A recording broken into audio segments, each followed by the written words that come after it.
There is a lot of excitement in the laptop space right now, predominantly because of these new laptops that are launching with Qualcomm Snapdragon X processors. Well, my team and I have compiled a detailed list of all of them, mainly for our own internal research. But since there is so much interest right now, I thought I'd hop on and go through each of them. I'll call out which I think are worth buying and which are not.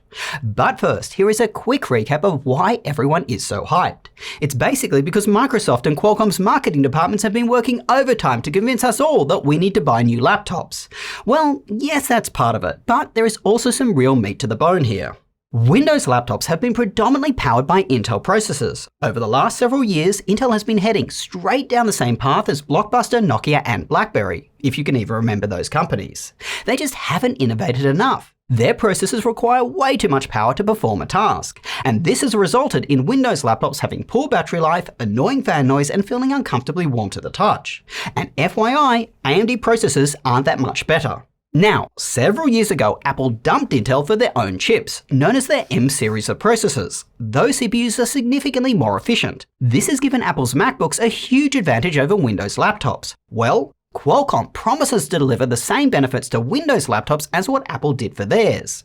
I have a different video out that talks about all the early stage benchmarks, which I will link below. Nonetheless, the performance and power efficiency of these new Qualcomm chips is impressive. However, buying one of these new Snapdragon laptops is risky. These processors are a completely different architecture and use a different instruction set. Many applications will not run natively on these chips, at least initially. They will run via Microsoft's Prism translation layer. We do not know how well this layer works yet. Applications may run significantly slower or just not run at all. And remember, this is not Microsoft's first crack at trying to support Windows on ARM. They have failed in the past. Anyway, these laptops ship to reviewers around June 17. It takes around 2 weeks to properly test and review a laptop. So I would expect real reviews, not hyped ones, to drop early in July. Therefore, be patient. The only people who should consider buying one of these laptops right now are early adopters happy to accept the risks that come with that. Or if you're only using your laptop for very basic web and office applications. Chrome and Edge, for example, they do natively support this new hardware.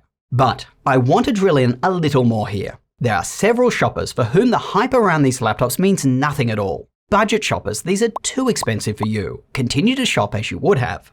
Same goes for those looking to play the latest AAA games or do professional video editing or 3D modeling. None of these laptops come with graphics powerful enough for you, and there are no plans to in the foreseeable future. Now, since AI is such a huge bandwagon right now, every company on the planet is trying to attach themselves to it. You'll see a lot of focus on these processors in terms of their AI capabilities. They are also pushing a term for it called edge computing. This is running AI tasks locally on your laptop versus a remote server farm. The gains are meant to be lower latency when performing AI tasks, and that you don't have to share your private data with a remote server. Speaking completely off the cuff here, guys, this is the biggest load of crap that I've seen since NFTs. I struggle to generate realistic, high-quality images out of Midjourney, and their models run on huge server farms with massive processing capabilities and insane amounts of data for their models to learn from. There is no way your little laptop, even with one of these new CPUs, is going to be able to provide anything that meaningful. So, when looking for a laptop, please ignore all the marketing nonsense around AI. Finally, Qualcomm is not the only manufacturer to be bringing out exciting processors for laptops in 2024. Every manufacturer is promising to launch a revolutionary new processor in the next 6 months. This is highly unusual. Normally, we only get incremental gains. Intel have announced Lunar Lake, which looks like a huge step forward for them. AMD have Zen 5 coming, and Apple have M4.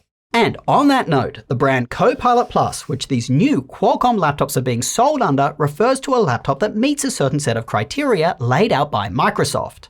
For example, a certain amount of tera operations per second of compute power for AI tasks, as well as a minimum of 16 gig of memory. I really like this last one, by the way, as it will undoubtedly place pressure on Apple to stop selling MacBooks with only 8 gig of memory for over $1,000.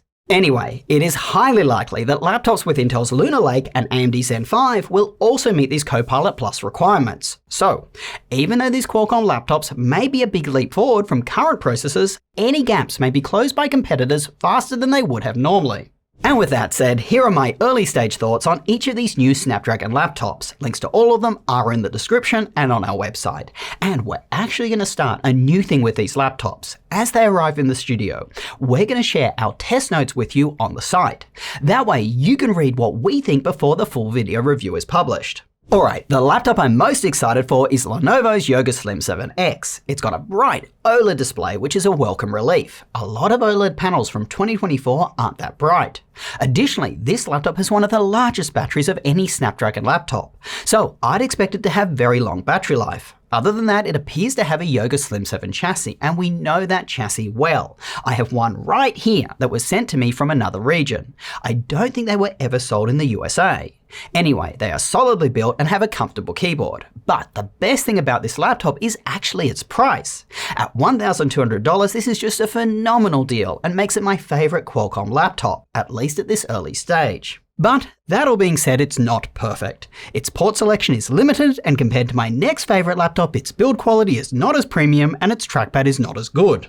Next is the Microsoft Surface Laptop 7, 13 and 15 inch. Microsoft's older Surface laptop line just felt super dated, and the Surface Studio is extremely uncomfortable to use. It gets ludicrously warm to the touch, and its edges, they just cut into you when you use it on your lap. Anyway, these new Surface laptops shouldn't get anywhere near as hot. And since they are a traditional laptop form factor, you won't have the ergonomic issues of the Surface Studio. These new laptops have bright displays with high enough resolution, although to be honest, not quite as high as I would have liked. They also will likely have super comfortable keyboards, which Surface devices are known for. But these laptops do have pretty big downsides. They are heavier and have smaller batteries than some of their competitors. And these devices, the value just isn't there. Compared to my top pick, the Yoga Slim 7, the 13.8-inch Surface just costs more for a similar config. If you're looking for a value pick, the Acer Swift 14 looks interesting. You get a hell of a lot for a starting price of $1,100. You get a 14.5-inch display, which is slightly larger than most of the displays in these laptops. It also has a high-resolution fast refresh rate panel that is bright enough at around 500 nits. It has the largest battery of any of these Snapdragon laptops, and it is surprisingly light for a laptop with such a large display and battery. Half a pound lighter than a MacBook Pro 14. And if this wasn't enough, it has a high-resolution 1440 webcam. But before you run out and buy one though, please note we have found Acer Swift laptops to be of a lower build quality than others like the Yoga Slim 7.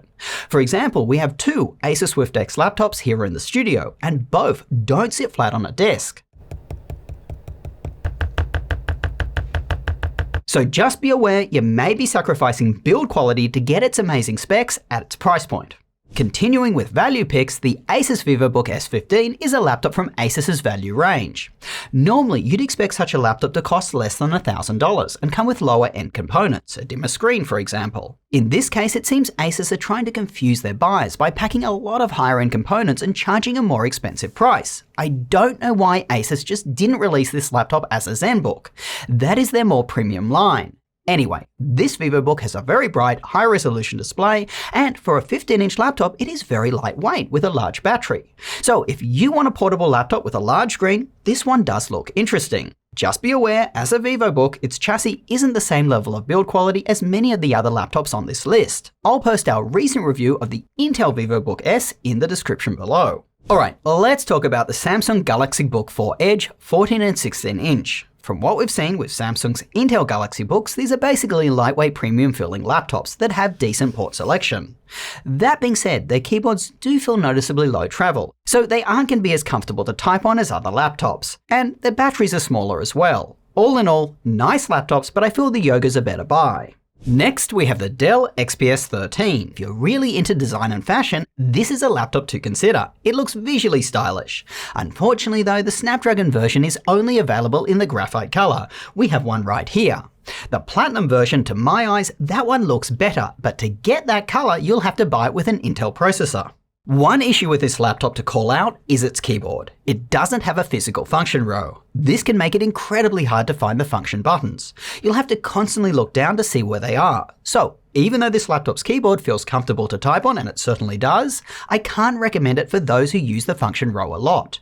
Programmers and Excel warriors, this is not a laptop for you. Another downside to call out is that it has a smaller battery, but its smaller battery will be somewhat negated by its lower resolution display. On that note, several of these new laptops have lower resolution 1920 by 1200 displays. Looking at small text on these laptops will lack clarity compared to ones with a higher resolution panel. To compensate for this, you may find yourself making things look larger on screen, which will result in you seeing less content on screen. Given that these laptops cost north of $1,000, seeing a cheap low-resolution panel in them is extremely disappointing. However, there is a hidden upside here. Lower resolution displays don't draw as much power. They last significantly longer on battery. We have a short out on this which I'll link below.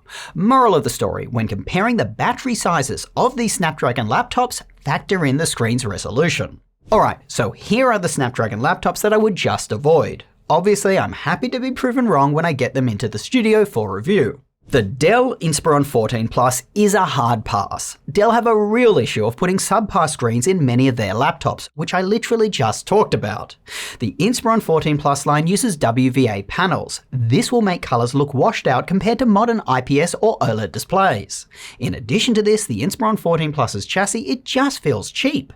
If this was priced at a budget level like its screen and chassis deserve, I could understand it. But at $1,100, it is an absolute no thanks. Next is the ThinkPad T14s. If you're unfamiliar with T14s, they have a long history. The T-series used to be Lenovo, actually originally IBM's lightweight laptop before the X series came out. There are many reasons this laptop just was so adored. I can cover those in another video. But in 2024, the T14s with a Snapdragon processor has a low resolution screen, its memory is soldered, which is a shame, as upgradable memory used to be a hallmark of these laptops. And it's ludicrously expensive. An MSRP of $2,700 is laughable. Whatever the people at Lenovo are smoking, I want some. Lastly, HP have announced two new laptops with these processors, the OmniBook X14 and the Elitebook Ultra 14 G1Q. Seriously, why is it named like that? Anyway, these laptops have dim screens at 300 nits and they just aren't good value. Compared to Lenovo's Yoga Slim 7X, the OmniBook X14 has a dimmer, lower resolution display and a smaller battery, yet the price difference is only $50 in favor of the OmniBook. There just doesn't seem to be a reason to choose it over the Yoga. Before I go, there are two tablet laptops that were announced, the Asus ProArt PZ13 and Microsoft Surface Pro 11. Both have 13-inch OLED displays with similar resolution. I think the biggest difference is going to be the price. The Surface gets incredibly expensive once you spec it up with a keyboard and pen. We don't know pricing of the ProArt yet, but it is likely to be significantly cheaper for their bundle, which will include these items. Other than that, the ProArt has a significantly larger battery and it is a little lighter. The Surface's benefits include a brighter display and that it can be spec'd up with more memory. I feel the ProArt just sounds more interesting. Alright, that's it for my roundup of these upcoming Qualcomm laptops. On this channel, we're all about finding you the best laptop, and price of course plays a big factor in that. As all these laptops regularly go on sale, make sure to check out our website for the best deals on them. We scour the internet daily and post them all there. Plus, you'll find all the laptops we recommend for different use cases there too. Make sure you get subscribed and click that notification bell. We have lots of videos coming on these new laptops. Till next time, go do something awesome with your day and I will catch you later.